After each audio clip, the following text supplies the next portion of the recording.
What's going on? Great White Stoke here. Wanted to do a VR to Savage with regards to Alaska. You know, Savage, I'm painting a picture here with broad strokes, and then you come around with your smart fucking mouth and want to point out the exceptions to the rule. And it got me thinking with regards to you being a substitute teacher up there, which I almost delved into, and just what I experienced in Alaska. So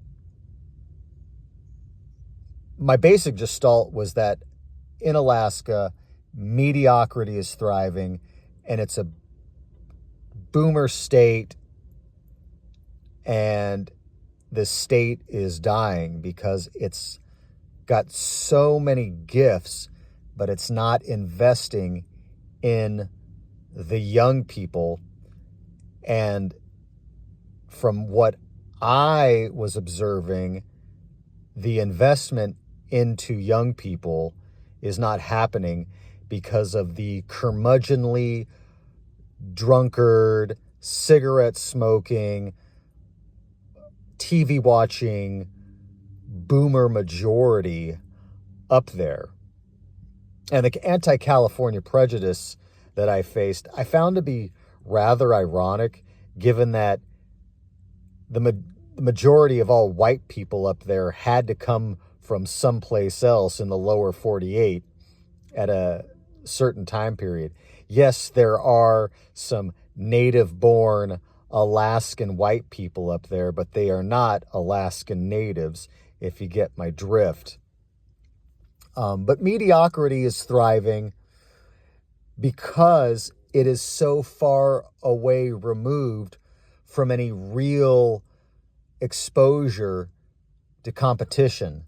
I remember being in Homer and getting some Thai food, and as someone who has lived in the Yay, and for those people who live outside of California, the Yay is some slang for the Bay area.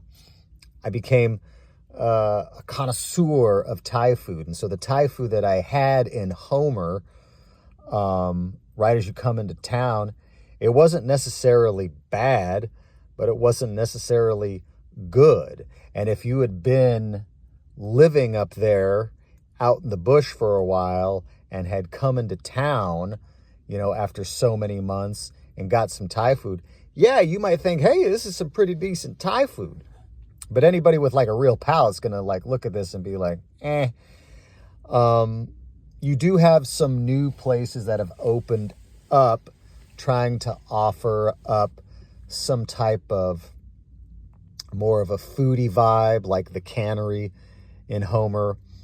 But there is a burger truck in Sterling, and it used to be at this brew house, if you will, but now it's over at a pot dispensary. And the reason for that is the guy running the place, this little burger shack, just had the shittiest of attitudes. When you would go try to order something, he would be grumpy, and he had a menu saying, this, we got that, and we got all these add-ons. Well, if you start saying, oh, and can I get this, and this, he starts grumbling and acting like a jerk, and his behavior was so off-putting, the brewery there was like, kick rocks. So now he went and set up shop at a dispensary, which might actually work out to his favor. The burgers weren't bad. They had like some homemade sauce, and they were smash style, some crinkle cut fries. But for the most part, a lot of the restaurants up there and coffee shops, especially like the drive-through places, it's all just Cisco Costco food. There's never really any major differences between the place because they're all sourcing the same food stuff coming up from the barges. And that's what I found to be the biggest negative for Alaska to be a state to bug out to or engage in any type of, self-sufficient off-grid lifestyle, because you're heavily dependent on barges driving up. And I recall not too long ago, remember the egg shortage that was happening? People were waiting on the barges to come in so that Fred Meyer could refill the shelves. And those shelves got pretty barren when one of the barges caught fire because of some electrical issue. Also, there's only one highway down the peninsula. And when an avalanche happens or an earthquake happens, guess what?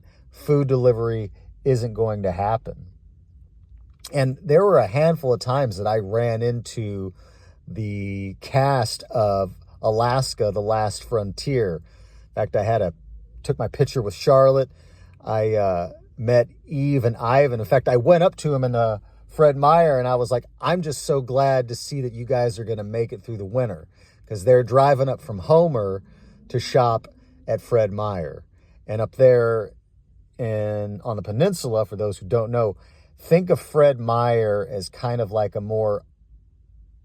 as a smaller yet more upscale type of Costco, because you can go there, buy food, shop for electronics, get clothes, pick up some furniture, tools, you name it.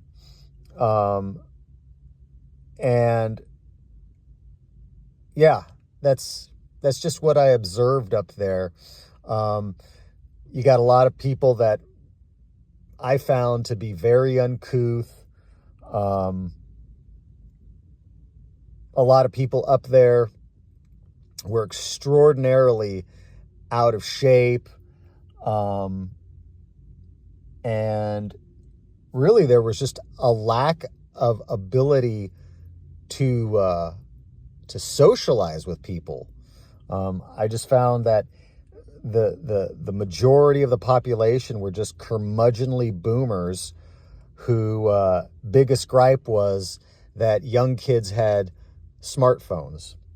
And it really is a dead state, because the youth are leaving Alaska, and the state is not investing in any real infrastructure to keep or capture people to stay there.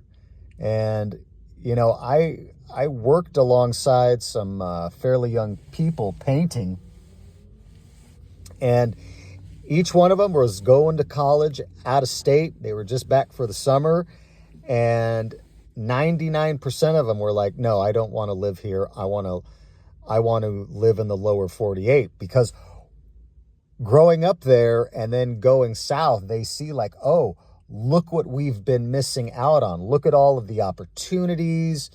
There's not so many local gatekeepers. There's real selection. There's all these different, whatever. There's just so much more difference in the lower 48. But what I found really interesting was that, and this is just from my observation, the primary reason Alaska is not investing in the youth in very real, tangible ways is because of the majority boomer population who don't want to recognize that the times have changed, Grandpa, and the world you grew up in, the economic bounty you experienced, the homogeneous safety that you had is all gone. And so oh, hello, little bird. What is offered to the youth is just decades old. For an example, skateboarding is not a crime anymore. In fact, it's an Olympic sport. It has the ability to, bring kids to the Olympics, raise kids up in a scene where they could possibly develop a business like a skate shop or a skate company or blah, blah, blah. They don't have any interest in building an indoor transition skate park that can be accessed 365 days of the year. They have a rundown pool out in Nikiski that kind of loses its allure after you've gone a few times. They recently built like this huge field house, but nobody's really forward thinking in Alaska. And it's a shame because the state has a lot of natural resources, a lot of gifts that it could be turning into real tangible things to make it a desirable state. It's just the curmudgeonly boomers are at it again. Now, as far as you being a substitute teacher, I think that's pretty cool. Most of the substitute teachers I encountered were actually cool. However, you're the exception to the rule, and more often than not, public school is at best a babysitting agency that has commodified children, and a lot of people are showing up just for the money or to get access to kids. And we see it all the time. I've witnessed it myself. In high school, right, the swimming coach got fired for indecent behavior, right? Ben Kulala, right, who died not too long ago. High school, kind of like taught a whole bunch of subjects, was also, a coach. Yeah, he was always going after girls that were just about to graduate. And when he was in his 50s, he groomed some young lady and then, got her pregnant as soon as she graduated. So I have some very strong opinions on public school, and COVID really opened it up to a whole lot of other people about homeschooling. And here's a fact, okay? Your children retain more of your culture when they're homeschooled. Your children have less of a chance of being bullied, sexually harassed, physically assaulted, all of the negative aspects of school, they have a less chance. Now, people are going to say, what about my socialization and all that stuff? You take your kids to do stuff, okay? And the one thing that I did see in Alaska was that there were a lot of high school kids who were like, screw it, I'm going to just go on independent study and start working. And when I would kind of ask them, like, what was the major reason for doing that, it's because public school is kind of bullshit in a lot of respects, mainly for the reasons I have brought up. Anyway, hope you're doing well. Christmas is a-coming, so I hope you all have been good, because Santa's been watching.